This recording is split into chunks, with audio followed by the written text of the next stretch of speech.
Hello everyone, welcome back to my channel. It has been a very long time and I do apologize for not uploading videos regularly of my baby girl growing up and all that.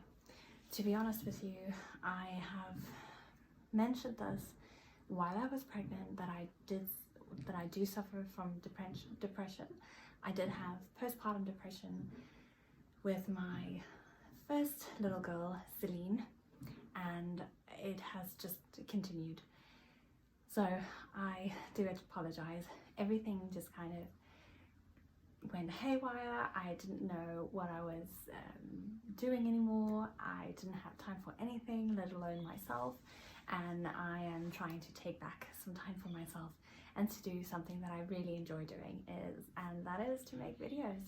So if you don't know who I am, my name is Corni and I am a mom of two. My girls are 2 and 7 months as of now. Rachel Adeline is, I think she just passed 32 weeks.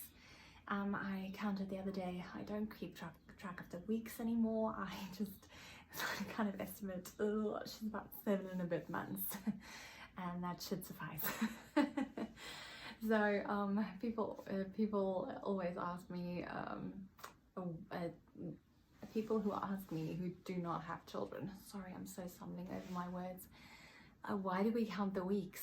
Well, the weeks are pretty important.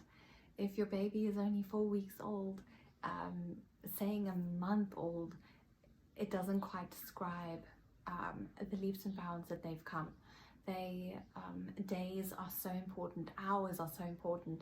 That's why doctors and physicians measure babies in weeks and not always in months, to check on their development. And because things happen so quickly, a 7-month-old and an 8-month-old could be so many weeks apart and not only 4 weeks apart, so or like a month apart. So if that makes sense to you, that's why people generally refer to babies growing in weeks and not only months or years. So now I have no idea how many months my 2-year-old is. She's 2 and a bit years and I'll leave it at that. So things have been a little crazy. So my last update, I was 6 weeks, I think 3 months. It was my 3 months, 0 to 3 months, not my newborn update. So I want to talk a bit about like what's going on with me and what I've been experiencing in the past 7 months. I'm going to try this and keep this as short and sweet as possible. So starting at 6 weeks, I really enjoyed being a newborn mom again. It was so lovely holding and cuddling that baby. However, my baby started getting a bit of colic, so not as bad as crying for 6-7 hours at night. She would cry for 1 to 2 hours, and we'd know that those are the witching hours, that's her colic hours. She would just cry for no reason. You can hold her, you can try and feed her, she would just scream. She was also not a boob baby. I think I've mentioned this in my breastfeeding video, if you want to check out that video, that she isn't and wasn't a boob baby. Celine, my first, anything was the matter, I could put her on my boob. And all of a sudden, my new baby, she has a boob aversion. She wants to drink when she's hungry. Don't get me wrong. She drinks fine, and she drinks fine. She doesn't want to be comforted by drinking, which is very strange. As a boob mom, as a breastfeeding mom, I didn't know what to do with my baby. And not only in that regard, we've had ups and downs with her sleep. So depression and a baby's sleep goes hand in hand. You might find that you suffer from postpartum, or that you might be a little bit more depressed if you become obsessed with your baby's sleep. I'm definitely obsessed with my baby's sleep. I've even gone and got a sleep trainer for my baby now just a couple of weeks ago.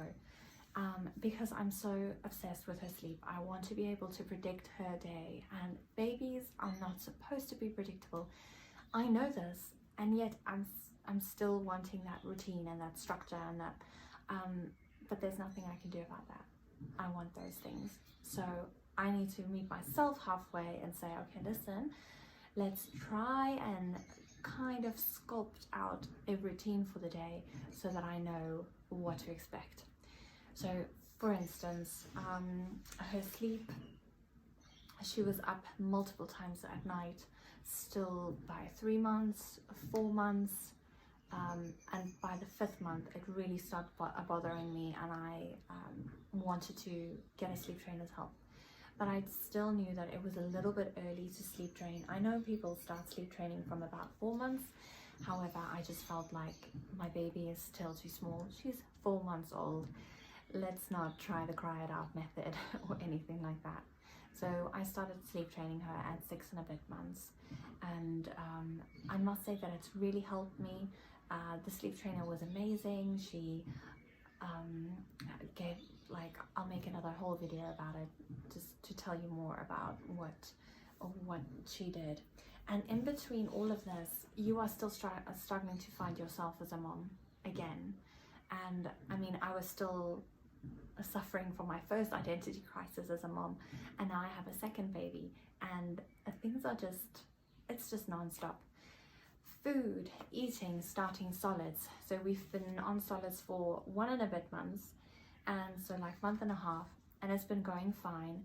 I did baby-led weaning with my first, and I absolutely loved it. We had loads of time. I could sit with her for hours and eat. She wouldn't eat for hours. Sorry, itchy nose. She wouldn't eat for hours, but I could sit with her comfortably for 20 to 30 minutes and have her finish her meal and take a bite or not. You know, that was fine.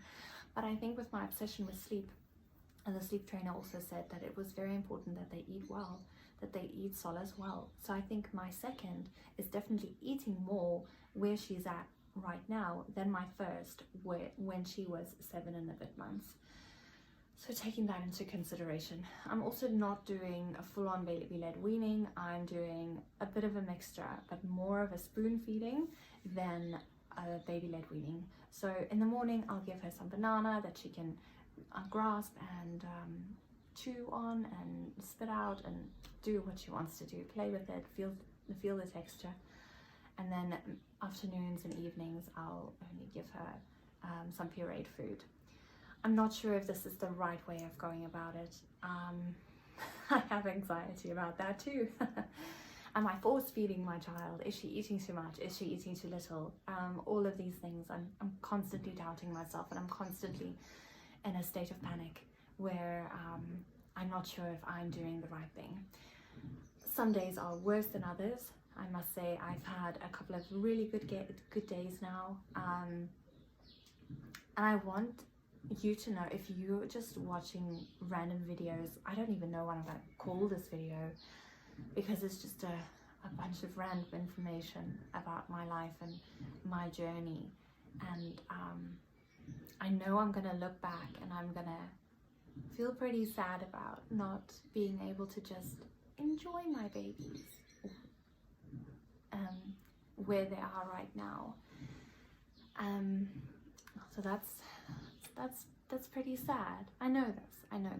I'm really trying to do my best and to enjoy my little ones in those moments, but goodness, some moments are just very, very tough. I had a mom, so Celine goes to school 4 times a week, and it's only half day, so I pick her up at 12 o'clock. So I have mornings with Rachel Adeline, which is lovely. She does sleep for quite a bit of the morning, most mornings. Sometimes she only sleeps for an hour, and then we can go to the shops and do all of those things. So I pick up Celine at 12 o'clock from school, play school, and I had a mom, and I have Rachel Adeline with me, so she's on my hip, and I have a mom, and she's like, "You make it look so effortless. I'm way too stressed. You just make it look so easy." And I immediately told her, quite the contrary. I am such a nervous, depressed mom. And I just felt like that was such a compliment to me, that I looked so relaxed, yet on the inside, I'm freaking out. It was truly hard for me to pick up Celine from school I would put Rachel when she was younger, well, when she was a bit smaller, I would put her in my carrier and you know, make sure that she's snug and tight, and then I can also hug Celine at the same time. So I was also very conscious of, I don't want to take time away from Celine. I still want to be able to hug her and give her a cuddle when I do see her again after a whole morning being apart. But I don't want to, you know, leave my baby in the car. Who does that? I don't leave my baby in the car ever. Even if it was pouring rain the other day, oh my goodness, it was storm rain, hurricane vibes, wind. I mean, there's no way. I mean, I even use an umbrella because I don't have enough arms. I think God should have blessed us with another arm as a mum. You definitely need a third arm most of the time. Anyways, it was storm raining and I didn't even then leave her in the car. I just don't do that.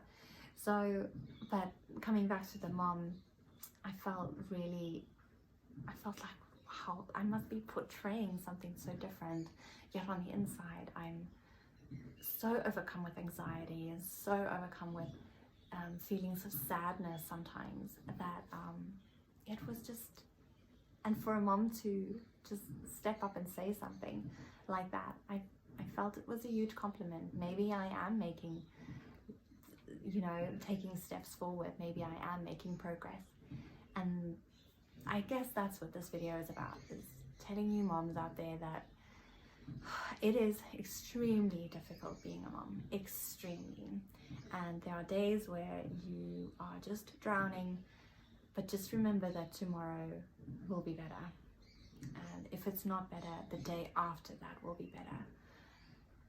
So yeah, that is me. That's an update. I will see you all soon. And if you like this video, please hit the like button and subscribe to my channel. There are many, many more videos coming, I promise. Have a lovely day and a wonderful week, everyone. Bye.